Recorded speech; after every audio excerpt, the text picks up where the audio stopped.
Olá para você, inscrito aqui no canal Pão do Advento. Voltamos para o estudo da nossa lição da Escola Sabatina. Lembrando que a lição da Escola Sabatina desse trimestre está tratando do Evangelho de Marcos. Então, o título da lição dessa semana é Controvérsias. A gente vai falar sobre algumas controvérsias que apareceram aqui no segundo e terceiro capítulo do Evangelho de Marcos. Eu só vou pontuar alguns. Não vai dar para a gente falar pormenorizadamente sobre cada um dos episódios aqui, mas eu quero me demorar a respeito de os dois últimos. Então, a lição ela começa falando sobre a cura do paralítico, né? Aquela história que é bem conhecida, onde um paralítico é levado até a casa onde Jesus está, e como havia uma multidão muito grande do lado de fora, ele foi colocado pelo telhado. E desceram ele até o meio da sala onde eles estavam. E Jesus, antes de curar o paralítico, ele perdoa os pecados do paralítico. Isso, além de surpreender todos, né, e trazer paz para o paralítico, parece que o paralítico o que ele mais precisava era de perdão do que de cura. Mas os fariseus ficaram assim horrorizados por conta disso, porque eles estavam ali andando, estavam no pé de Jesus ali, justamente para encontrar alguma falha no ministério dele, alguma desobediência às leis judaicas, para ter uma forma de condenar Jesus, né? Condenar Jesus de alguma forma ou outra. E quando eles escutam que Jesus perdoa pecados, então Jesus cometeu uma blasfêmia terrível na concepção deles. Se Jesus fosse um homem comum, realmente ele estaria cometendo um pecado grave, porque o homem não tem esse direito, ele não tem condições de perdoar o pecado no sentido de absolver a pessoa do mal que ela tenha cometido. Você pode perdoar o pecado de alguém que agiu contra você. Então, alguém lhe fez mal, você perdoa os pecados. Ou uma pessoa que fez mal para muitas pessoas, de certa forma você, como faz parte da humanidade, né, da irmandade, você também pode perdoá-lo nesse sentido, mas não perdoá-lo no sentido salvífico. O seu perdão não salva a pessoa o pecador. Tá? Então é desse perdão de que está tratando a lição aqui. Então, esse perdão ninguém pode dar. Nem os sacerdotes davam, né? A não ser por meio dos rituais que eram realizados ali. Simbolicamente, as pessoas eram perdoadas quando traziam uma vítima. Então, alguém morria no lugar da vítima. Então, não é que o sacerdote estava perdoando do nada. A pessoa era perdoada, ela tinha as suas transgressões transferidas para o animal morto, para o animal vivo, que depois seria morto, mas não era um perdão assim, não era um perdão como esse de Jesus. Então, os fariseus ficaram assim consternados com essa situação, mas Jesus, sabendo das intenções deles, o que estava passando pela mente deles, falou assim: o que é mais fácil fazer? Perdoar os pecados ou dizer, levanta, pega o teu leito e vai para casa, porque ele era um paralítico. E logo em seguida Jesus cura o homem e ele vai embora para casa. Então eles ficaram perdidos, os fariseus ficaram totalmente perdidos, porque a identidade do Messias estava se revelando. Então, a partir do momento em que eles começam a ver os atos de Jesus, as suas obras, seus milagres, tudo aquilo que ele realizava, toda aquela esperança de que ele não fosse o Messias começa a desaparecer, porque eles começam a perceber que realmente quem está diante deles ali não é qualquer um, e não é um simples profeta. Não é um simples profeta, porque nenhum profeta nunca perdoou ninguém. Então, esse aqui, ele se apresenta como o Filho do Homem, e eles sabem que nisso, né, está a ideia, toda aquela teologia que já era conhecida, fundamentada nos escritos sagrados de Moisés, dos profetas, de que o Filho do Homem seria o prometido, o ungido, aquele que veria libertar o seu povo. Eles aguardavam um Messias diferente, mas ainda assim eles sabiam que os sinais que Jesus apresentavam apontavam para isso. Então, esse é um ponto. Depois a lição fala sobre o chamado de Levi. Levi, que era um coletor de impostos, né? Jesus chama um coletor de impostos para fazer parte do seu grupo de discípulos. Ele vai se tornar apóstolo também. E Levi Mateus, ele vai se tornar até no futuro um escritor do Evangelho que leva o seu nome, Evangelho de Mateus. Para o judeu, o cobrador de impostos, como ele era um judeu, né, o cobrador de impostos judeu, era alguém que estava trabalhando para o inimigo, né, estava tirando dinheiro do povo e entregando para os inimigos. Sem falar que geralmente os cobradores de impostos roubavam. A gente não sabe se Mateus fazia isso, mas é bem provável que como ele estava ali envolvido todo aquele esquema de já era simples, era o sistema dos cobradores fazerem isso, né? Então é muito possível que Mateus fosse também um desses. Mas ele aceita o chamado de Jesus e segue Jesus. E os fariseus novamente ficam consternados, porque como é que ele, sendo judeu, comia com os pecadores, né? Então Jesus vai falar assim para eles, assim, olha, eu vim para aqueles que estão doentes. Os que precisam de médicos são os que estão doentes, não os sãos.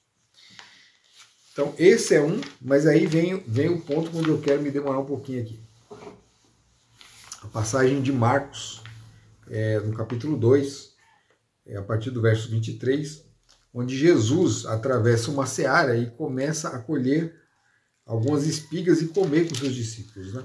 Então, eu vou ler o texto aqui para a gente poder fazer um comentário breve sobre esse episódio. Aconteceu que num sábado, Jesus atravessava as searas. Então, nós temos aqui uma segunda história já no livro de Marcos, um episódio que acontece no sábado. Lembra que a gente comentou sobre a cura da sogra de Pedro,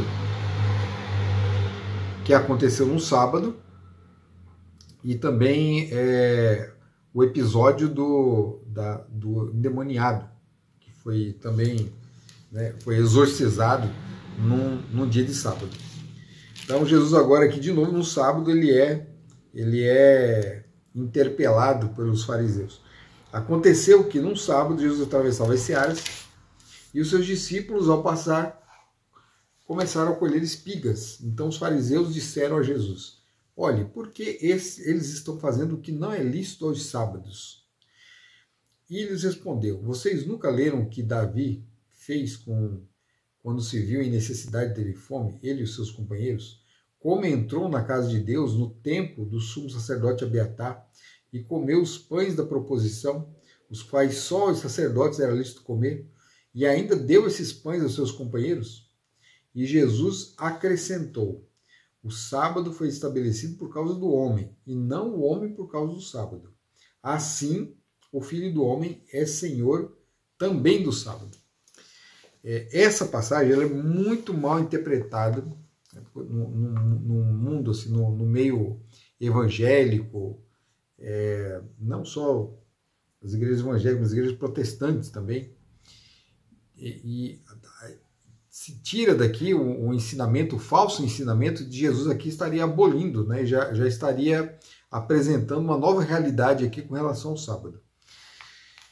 Primeiro, Jesus ele não estava fazendo nada que fosse proibido pela lei de se praticar no sábado, né? A colheita que os discípulos estavam fazendo ali para comer não era aquela mesma colheita, não era aquela colheita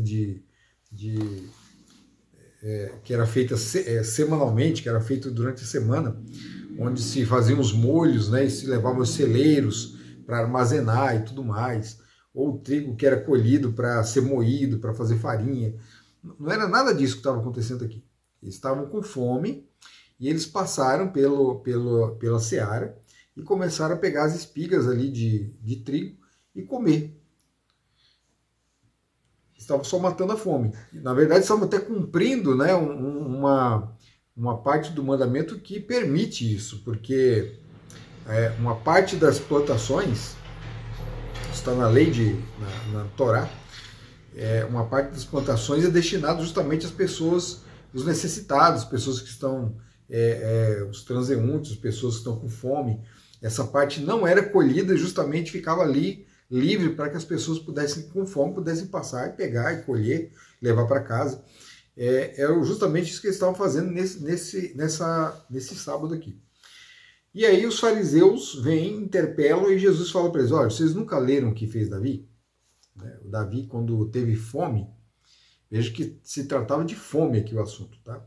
Ele estava com fome, ele comeu dos pães que não era lícito, não era realmente aqueles pães da proposição, os pães ficavam dentro do santuário, eles eram destinados apenas aos sacerdotes, aqueles pães cumpriam, faziam parte de um ritual, eles simbolizavam, os 12 pães ali da mesa da proposição, eles simbolizavam as 12 tribos de Israel, e o sacerdote, ao comer o pão, ao se alimentar daquele pão, ele estava ali, de certa forma, tomando sobre si, né, a defesa do povo de Israel, né, estava assim acolhendo, né, tomando para si, né, a defesa do povo de Israel, e ao mesmo tempo o pão, ele era um símbolo do próprio Senhor, do próprio Cristo, né, ele é o pão pão que vem da sua boca, né, a sua palavra.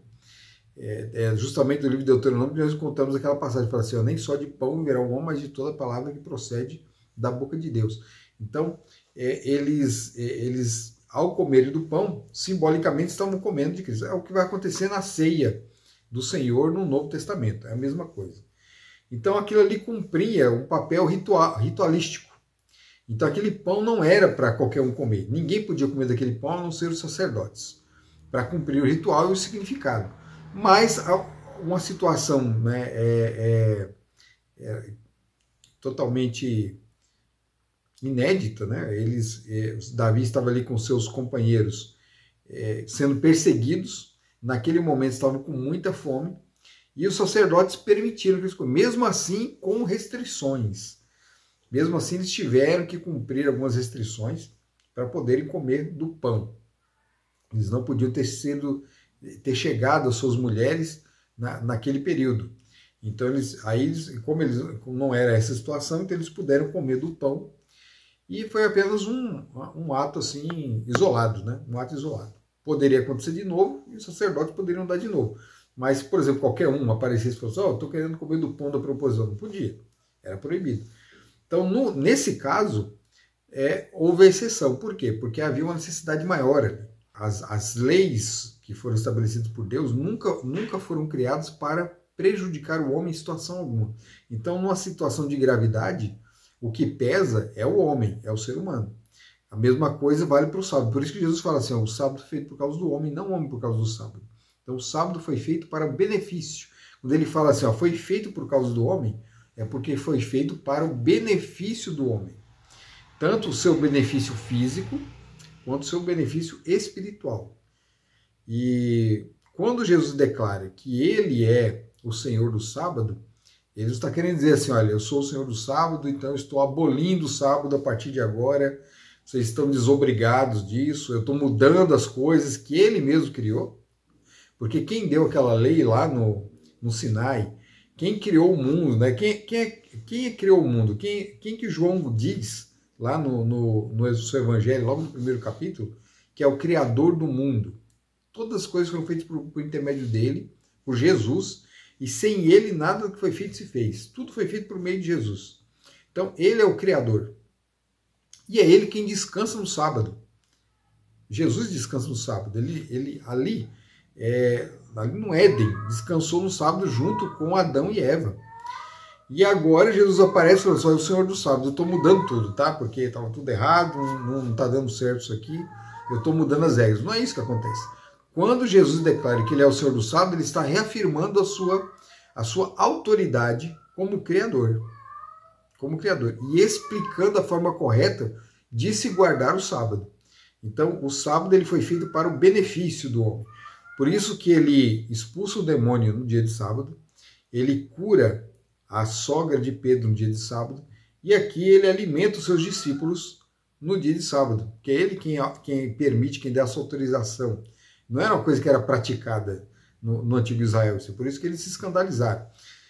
Jesus é quem autoriza, eles comem o trigo ali sob a autoridade do próprio Jesus. Então esse era o ensinamento de Cristo. Em nenhum momento você vai encontrar Jesus autorizando trabalho secular no sábado. Não tem. Você pode procurar em todos os evangelhos, você pode procurar no livro de Atos, você pode procurar nas cartas de Paulo. Não existe menção sobre isso aí. Em nenhum momento o sábado ele é abolido. Muito pelo contrário, lá em Mateus 24, Jesus ele prevê a destruição de Jerusalém. E a destruição de Jerusalém ela aconteceu no ano 70. Veja que Jesus está pregando aqui os seus discípulos. Ele vai morrer no ano ele vai morrer no ano 30, né, no ano 31 do calendário cristão aqui, com 33 anos, mas o ano é 31. Tá? Isso aí é uma outra questão para se discutir. Então ele morre ali no ano 31, ressuscita, fica 40 dias com seus discípulos e vai ao céu. Ou seja, se ele ensinou que não era para guardar o sábado, teria que ser aqui nesse momento, e não em outro momento. Aqui ele ensina. Mas a gente não vê isso. A gente vê ele já na morte. Ali no dia da morte a gente vê as mulheres, e dentre essas mulheres estava sua própria mãe, guardando o sábado conforme o mandamento. Está lá em Lucas 23. Guardaram o sábado conforme o mandamento. Se elas tivessem aprendido de Jesus que não era para guardar o sábado, não teriam guardado. Mas não, guardaram o sábado conforme o mandamento. E antes disso, lá em Mateus 24, Jesus ensina aos seus discípulos, olha, quando Jerusalém for sitiada, que era isso que Jesus estava prevendo, o cerco de Jerusalém, que aconteceu, de fato, no ano 70 depois de Cristo. Jesus já tinha ido para o céu há muito tempo, os discípulos já estavam pregando o evangelho por aí, pelo mundo. Então, no ano 70, acontece o cerco. Jesus fala assim, quando isso acontecer, orai para que a vossa fuga não aconteça no inverno e nem no sábado. Por que Jesus ia pedir para os discípulos se preocuparem com o sábado, se ele ensinou que não era para guardar o sábado? Não faz sentido nenhum. Então Jesus ele não ensina isso. Muito pelo contrário, ele dá o exemplo de como o sábado deve ser guardado corretamente. Então nós temos aqui no Novo Testamento uma revelação a respeito do sábado. Ao contrário do que a maioria do mundo e das teologias que existem dizem. Jesus ele não nega o sábado de forma alguma.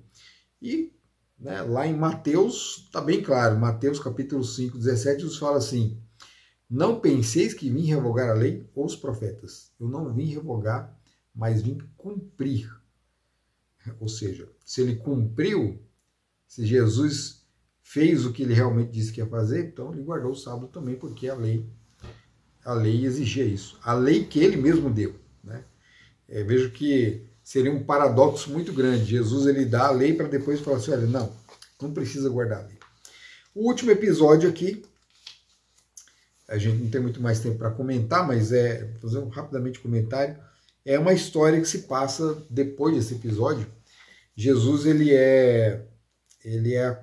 primeiro, ele está ali na casa dele, falando com muitas pessoas, rodeado por muitas pessoas, e os parentes de Jesus, eles ficam preocupados com Jesus e querem tirá-lo, né? Querem prendê-lo.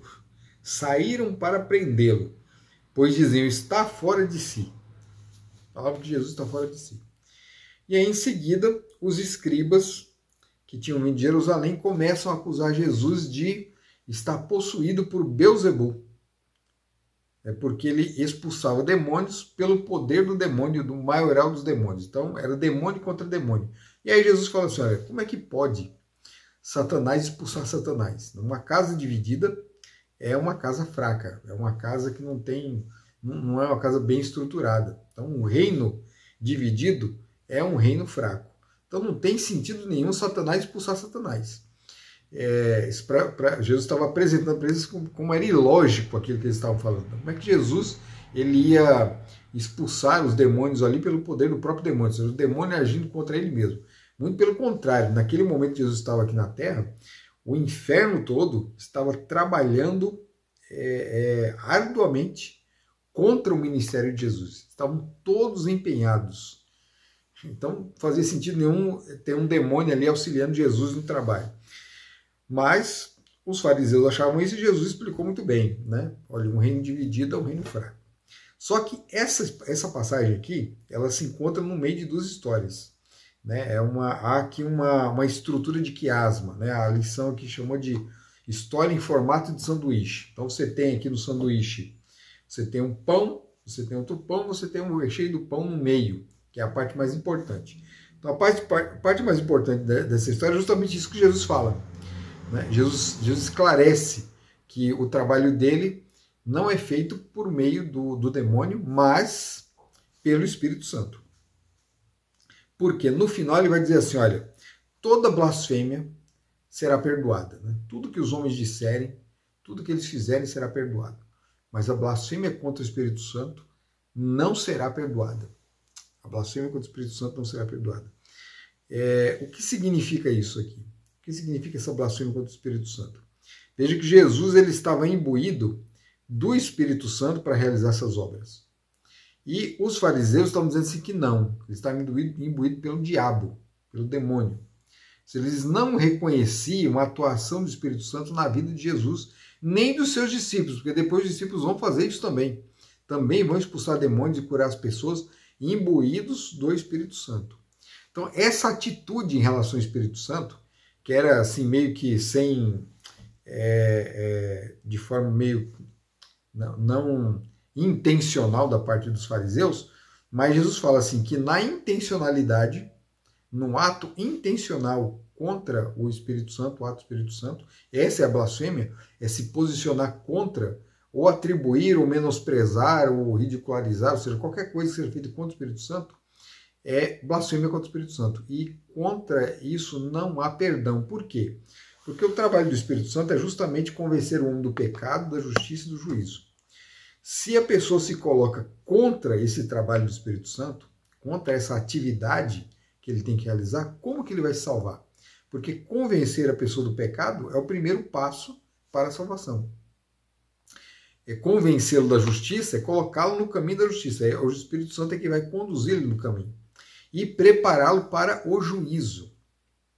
Então, como que o homem se salva sem seguir esses passos? Não tem como.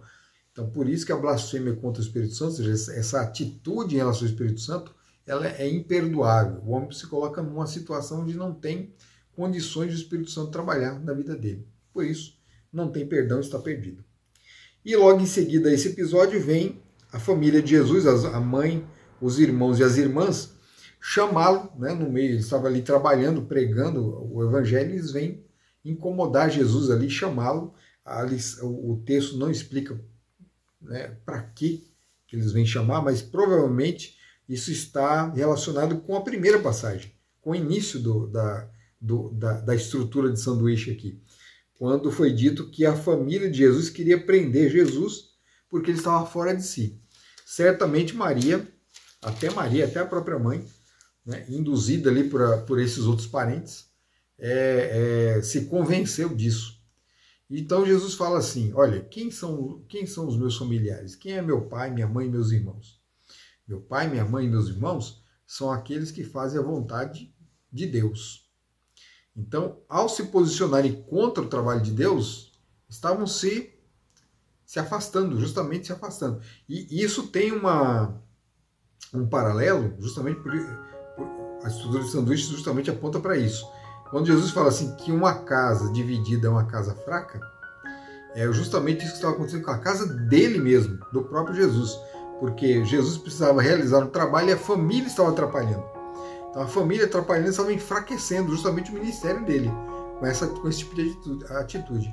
Por isso que ele declara no final que, olha, se vocês querem fazer parte dessa família, cumpram a vontade do meu Pai. Cumprindo a vontade do Pai, aí a família espiritual, a família de Deus, ela vai estar unida e preparada para o reino, né? para as grandes verdades do reino, para tudo aquilo que as grandes boas novas do reino que Jesus tinha para apresentar ao mundo.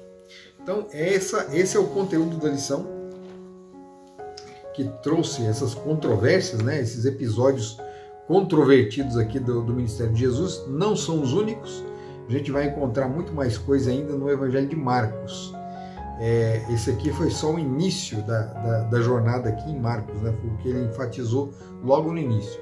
E é interessante notar a questão, né, essa ressalva, né, esse resgate que Marcos faz justamente da questão do sábado no ministério de Jesus. Que Deus abençoe você, né, que você continue aí aprendendo cada vez mais, se aprofundando no Evangelho. Aconselho que você estude, você leia para poder entender perfeitamente a lição. Você leia todo o Evangelho de Marcos. Então não são muitos capítulos, você consegue, né, em menos de um mês você consegue resolver. A lição aqui vai ser estudada em 3 meses. Então dá tempo de ler tranquilamente, mais de uma vez até o Evangelho de Marcos. Assim você vai conseguir ter um proveito maior no estudo da lição. É isso aí. Deus abençoe você, até o próximo vídeo.